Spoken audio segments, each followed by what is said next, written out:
He told me to leave the past behind me and to never, ever bring the darkness into my home.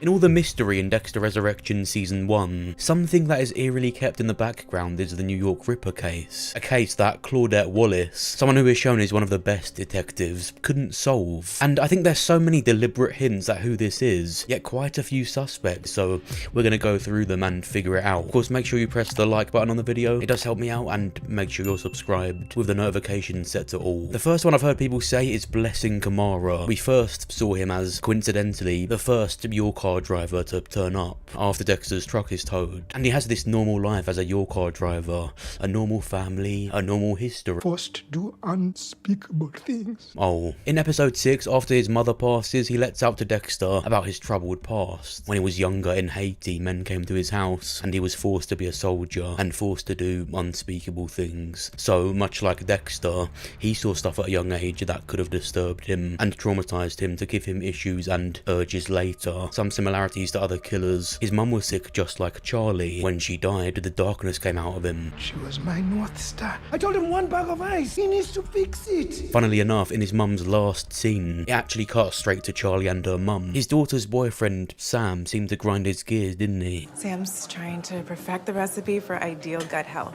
Trust me, your intestinal microbiota will thank you later. In that scene where Angel tells Claudette about Dexter, behind him, what do we see about the Ripper's victims? A lot of stomach and intestines. Is it unlikely that this was some sick foreshadowing of what the Ripper will do to Sam? I wouldn't have included him in the video if I didn't think that was likely or a possibility, but if you ask me what I think this is a really good backstory. But I think him being a killer right now, as far as what's happened at the time I'm recording this, and just after episode 6, I think it's too silly. Not that they couldn't pull off the nice guy actually being a serial killer thing, but with him, I don't think that is what they're trying to pull off right now. Welcome to New York. But then we have Jonah Mitchell, the son of Arthur Mitchell, the Trinity Killer. The main thing here is when Dexter went to go and confront him in Nebraska about his mum and sister dying, this was his weapon of choice. Just as he was getting into killing, it is the same tool but a different length as what we saw the New York Ripper has. Prater also moves on to the Trinity Killer right after mentioning the New York Ripper. This was the New York Rippers. The infamous Trinity Killer. Like they could be connected, and he knows. Which I would say is a big thing to remember, because him and Charlie do know. They do know people's identities. A man. With Dexter and Harrison in the show, I think this would be perfect. You can already imagine the inner monologue that he would have. Son of a serial killer becomes a killer. What are the odds?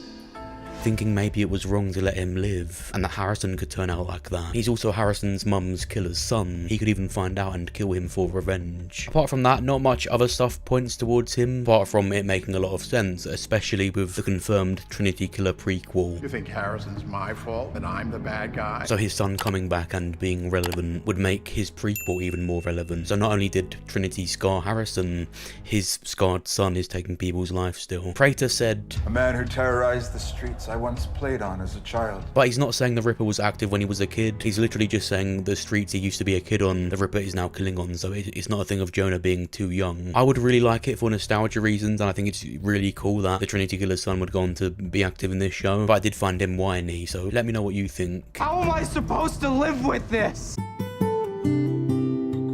Also, side note, Jonah was a salesman at Gene's hardware store in Nebraska. Gene in Nebraska. Some honourable mentions before we get into the last one. Angel mentioned the Bay Harbor Butcher case being the one that haunts him. We all have that one case that haunts us. To relate to Claudette, because she had all the leads up on the wall still, he knew that case haunted her. Of course, the Bay Harbor Butcher case turned out to be one of Angel's colleagues. So with them being compared, the New York Ripper could be one of Claudette's colleagues, perhaps in Detective Melvin. I mean, either way, with how much he deters her away from her leads, he could absolutely be getting paid by Prater. While it's obviously being presented as him not wanting her to go down obsessive rabbit holes, you can rewatch it, he still just doesn't like her making actual progress. We see Angel telling her all the right stuff, and he's like, get out. Don't you find it a little strange that the security cameras just happened to go down?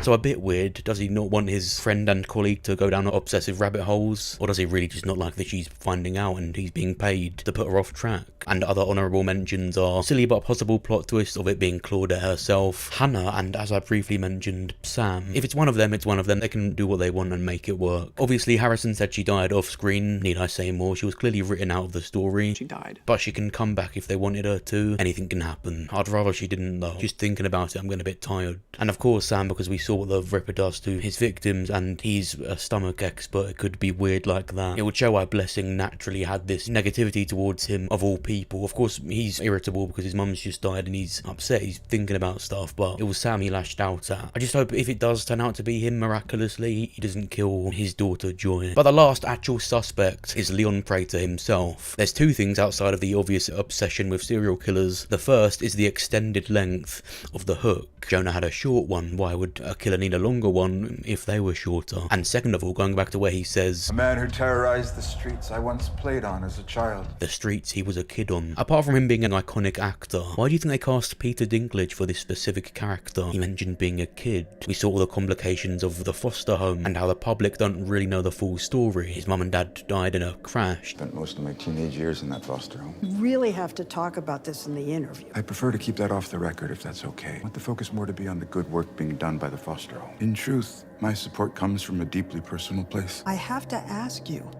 Leon Prater, who are you? Do you think it's possible that he was bullied and he himself has already killed and got revenge on those that bullied him? Nothing is said for no reason on Dexter. Highly prolific.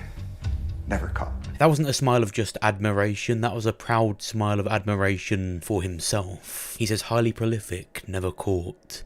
He's impressed and proud as he glazes the New York Ripper. But like I said, he's borderline obsessed with these killers and holds them so high. Are you not like me? Me? Oh. Couldn't presume to have the skill set or imagination to do what you and the others do.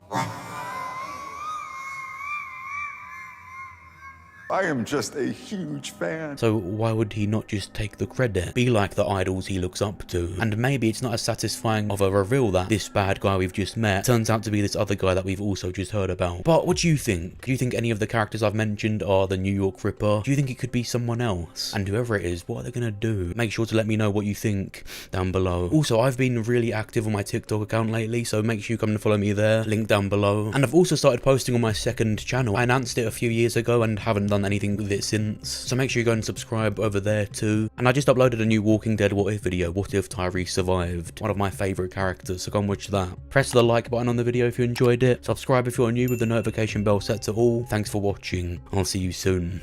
Wanted to kill him myself. But you'll settle for killing your mom and your sister. Yeah, and you.